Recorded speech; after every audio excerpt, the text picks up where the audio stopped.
Superman and the Fantastic Four, two of the most important intellectual properties in the history of comic books. Obviously, Superman is the blueprint for the modern superhero. While there were other heroes and heroic characters before him, like the Phantom and the many other pulp magazine heroes, for example, Superman was the first character to truly ignite the superhero comic book formula and many of its tropes that we've become intimately familiar with today, such as the idea of a hero wearing a colorful costume with a big logo centered on the chest, or the aspect of needing to maintain a secret identity from as many people as possible. Although the Phantom did have some of these elements, it was really Superman that crystallized and popularized them. Superman was the first superhero to become as massively as iconic as he did. In fact, he's one of only 3 superheroes to really achieve such a status to this day. He is, without question, one of the most recognizable literary characters in the modern age, and essentially started the obsession with superheroes in American comic books that still goes on now. The Fantastic Four, on the other hand, is the creation that essentially revitalized and established Marvel Comics as the comic book publisher we know it as today. A publisher whose most popular characters tend to exemplify relatable character flaws and quirks that resonate with audiences in an almost realistic way. The Fantastic Four marked a change in American superhero comics, where the focus shifted from big, surly, well-off men instructing little children to eat 3 square meals a day towards a more grounded approach to storytelling, where characters felt like real-life people who had their powers bestowed upon them in an often tragic way, causing many disruptions and even displeasures within their own personal lives. It was the beginning of the Marvel Age of Comics, so to speak. So it's only fitting that both of these iconic franchises got a reboot film this summer after having movies that ranged from getting critically glossed over to outright panned in the previous decade, right? While Marvel and DC may be pitting 2 of their OG properties against each other for box office dominance in 2025, there was actually a time where they paired them up for a fun one-shot back in 1999. Over the years, Marvel and DC have collaborated on numerous crossover comic books, starting in the mid-1970s with Superman vs. The Amazing Spider-Man, the Battle of the Century. Though there would be a few more Marvel and DC crossovers in the 80s, there was a surplus of them in the 1990s. From the DC vs. Marvel series to the Amalgam imprint, which saw hybrid versions of classic Marvel and DC characters, to a plethora of one-off showdowns between some of the biggest names in comics. Today, we're taking a look at one of those many one-offs from 1999, Superman and the Fantastic Four in Infinite Destruction. Written by Dan Jurgens, with art provided by, once again, Dan Jurgens, with final contributions from Art Thibert and cover painting duties provided by Alex Ross. Dan Jurgens described this story as a dream come true. Superman Fantastic Four, yeah. Yeah, that was a dream come true. That took a long time to get done. And you can really tell that he had a lot of fun coming up with this treasury-sized adventure. I feel like it's a little overshadowed by some of the bigger Marvel and DC crossovers. So today, let's give this thing a closer look. After all, there literally might not be a better time to ever discuss it. In this reality, we find that Superman's home planet, Krypton, was actually devoured by none other than the cosmic powerhouse himself, Galactus. When Jor-El and Laura Vaughn sent an infant Kal-El to Earth, Galactus took notice and sent a tracking craft, infused with the power cosmic, to Kal-El's same destination, as Galactus knew that Kal-El's unique abilities would become useful when fully developed at some point in the future. The story then takes us to the present day, where we find Superman in the middle of defusing a bomb, courtesy of some Metropolis terrorists. During this heroic act, we see the Man of Steel spontaneously suffering a major psychic attack, one which is caused by a mysterious crystal floating near him, which appears to be of Kryptonian origin.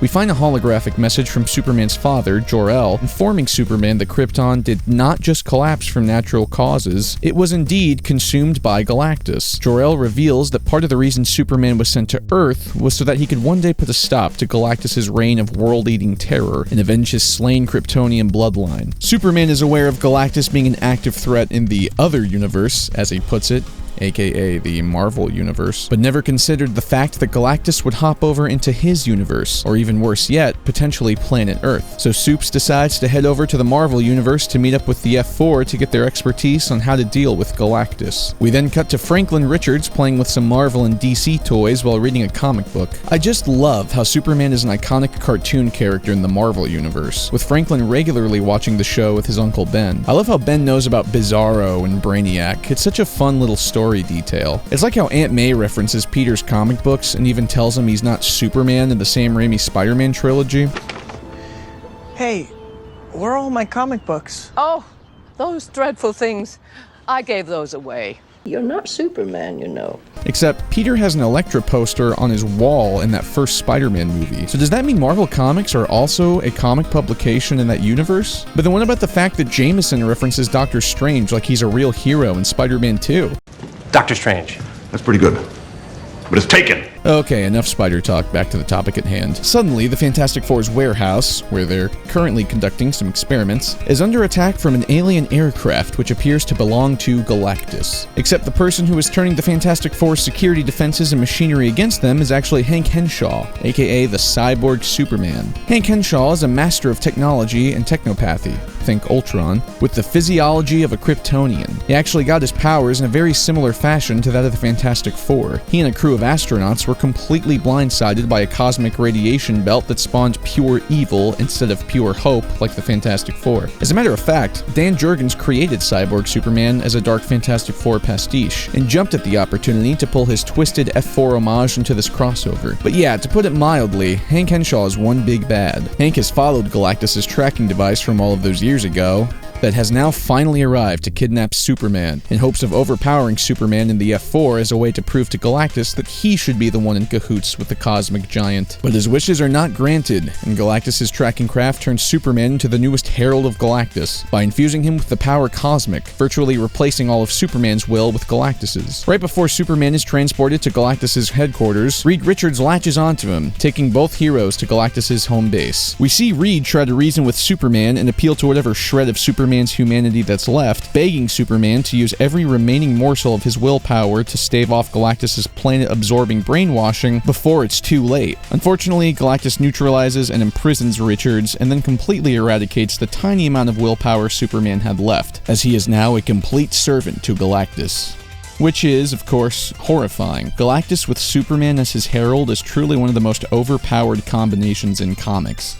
Epic stuff. Back on Earth, we see that Sue Storm has trapped Cyborg Superman in one of her famous invisible force fields, and the two come to a deal. Cyborg Superman, being the technopathy master that he is, can track Galactus' crystal, the one that found Superman earlier in the issue. In fact, he even turned it into a weapon earlier. Cyborg Superman agrees to navigate the heroes through space to Reed and Clark's whereabouts, in exchange for him getting uninterrupted access to Galactus once they arrive. Pause. Once this quartet of space adventurers arrive to find Galactus and his newly formed Kryptonian herald, they are easily overpowered, as you might have guessed. Instead of sitting around and letting this cosmic duo murder them, they decide to retreat and devise another plan on how to beat the two, and how to rescue Mr. Fantastic. Afterwards, we see that Superman has indeed begun to offer planets to Galactus, as he demanded. But the caveat is that there's absolutely no life to be found on this planet. Something that Galactus takes disapproving note of, as there is much less energy to consume on a planet that's completely lifeless. Superman does indeed find a new planet for Galactus to feed on, one that's fully inhabited, but we see that Galactus was incapable of completely eradicating Superman's autonomy, despite the fact that he has cosmically enacted his will upon him multiple times at this point. As Superman is hesitantly pondering the idea of killing a fully populated planet, the remaining F4 and Cyborg Superman show up to stop them. Superman strategically knocks the Thing into the impenetrable cube that Reed Richards is trapped in, causing a slight crack in the surface, allowing Reed to finally break free. Reed takes this opportunity to create a pulse disruptor once he's free, aka an EMP that he uses to stop Cyborg Superman from accessing the information on Galactus' ship and becoming an interdimensional threat. Although Reed stops him,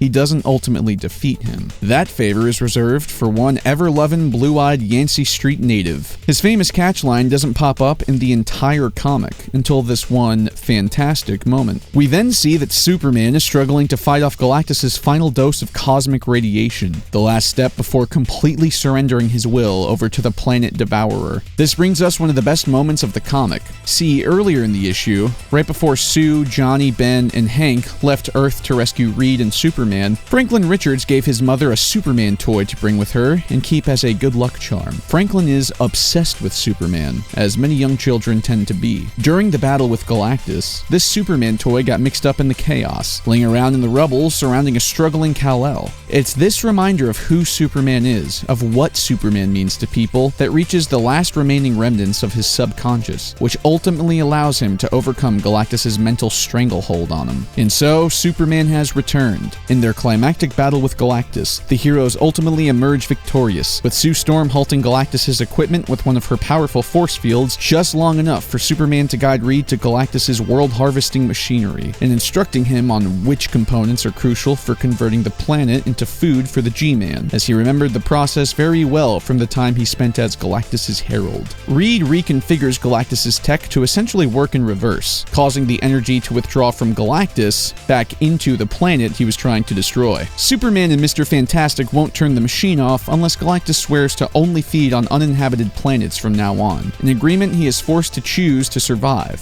Galactus promises that his word is bond, and now everything is kosher. Well, everything except for the fact that Superman wants revenge on Galactus for eating his home planet, but here's the thing. With Cyborg Superman. At the mercy of Benjamin Grimm, Cyborg Superman admits that he followed the crystal while it was on its way to Superman to project Jor-El's final holographic message to his son, and actually manipulated what it said. It turns out Krypton actually was dying by the time Galactus came to harvest its energy, effectively rendering his actions inconsequential for the fate of the planet. It was Hank Henshaw who planted the idea of Galactus being responsible for the fate of his home planet, an idea he put into motion as a means of following Superman on his way to get revenge on Galactus, so that Hank could take over Galactus's alien technology once he arrived. In one last desperate attempt to become Galactus's herald, Hank Henshaw pleads with Galactus for him to bless him with the power cosmic, to give him the purest form of perfection. Galactus, being the cosmic smartass that he is, does grant him his wish of becoming pure perfection, by cosmically condensing him into a small, flawless,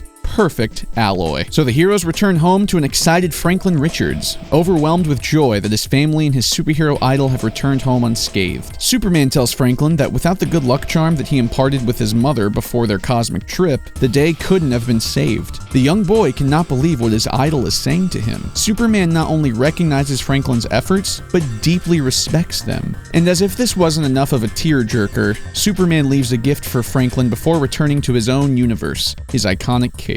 I genuinely love this ending so much. So there you have it, the Superman Fantastic Four crossover. Overall, I think it's a quick-paced, great little adventure that serves as a really fun piece of lore for fans of either superhero property. But what did you think about this epic crossover? Let me know in the comments below. And now for some channel updates. Coming up, I have a video on the Incredible Hulk's early years, which I'm currently working on, a video about early 2000s Spider-Man merchandise coming after that, as well as releasing the music I made for both of these vids, which are updated and expanded versions of old Spidey and Hulk video game soundtracks I've been doing. I'm also going to be getting back to posting horror stuff in the coming weeks, seeing as how I'm a giant Halloween head, and I start celebrating too early, and I also just miss making that kind of content in general. I'm also making a Patreon soon, as well as creating YouTube memberships. So in short, there's lots to look forward to, and I hope to see you there. If literally any of this sounds interesting to you, make sure to hit the sub button and give the video a like, as it helps me out immensely.